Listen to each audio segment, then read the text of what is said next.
Hello everyone, Ryan Oscar here again with broadcasting from Higher Ground Consulting. Today, the topic I want to talk about is grief and loss.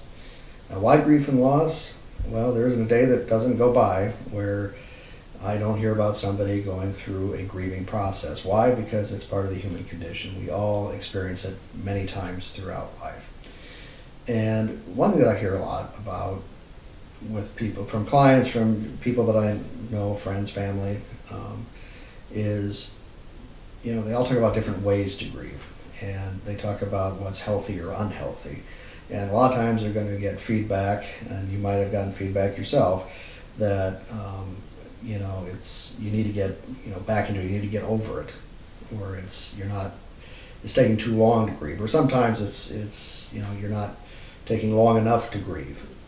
And, I look at it from the standpoint of there's no right or wrong way to grieve. There's no particular time limit in grieving. Each person is different. We're unique individuals, so we all have our strengths, we all have our coping mechanisms, we all have our different levels of resilience to things. I will say that I think that there are healthy and unhealthy ways to grieve. Unhealthy, I think the primary example I can think of that is when people are starting to use alcohol and other drugs and getting involved in the addiction process. And again, addiction isn't only about chemical use; it's also behavioral addiction, such as gambling, porn, sex, etc. I mean, there's a lot of things that people do to try to cope that can be unhealthy. And I look at grief from a standpoint of, like any other issue that somebody might be dealing with, whether it be depression or anxiety. Again, things we all experience, but the question is, how is it impacting your functioning? Is it something where if you're grieving, is it disrupting your life in the areas of work, family, social life, overall health, in terms of eating, in terms of sleeping, and so forth. So essentially that's kind of what I look at in terms of healthy versus unhealthy ways of grieving.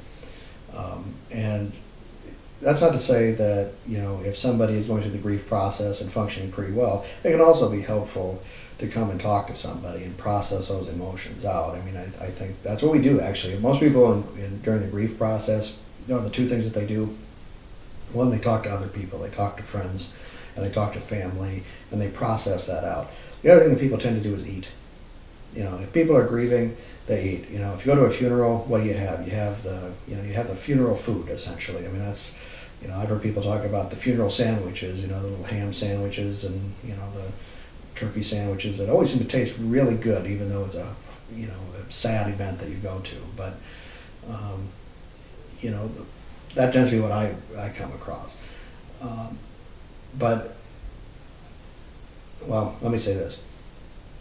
I look at grief as a couple of different levels. There's kind of the grief and loss, the bereavement process that we all go through, we all experience, and sometimes struggle through. But then we also have what we call complicated grief.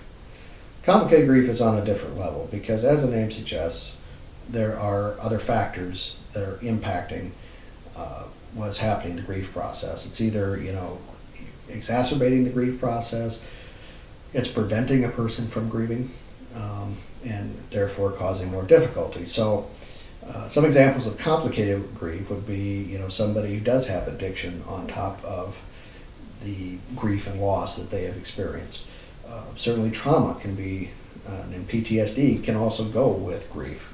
Example of this would be somebody that may have been in a bad car accident or any kind of accident situation, maybe experiencing survivor's guilt.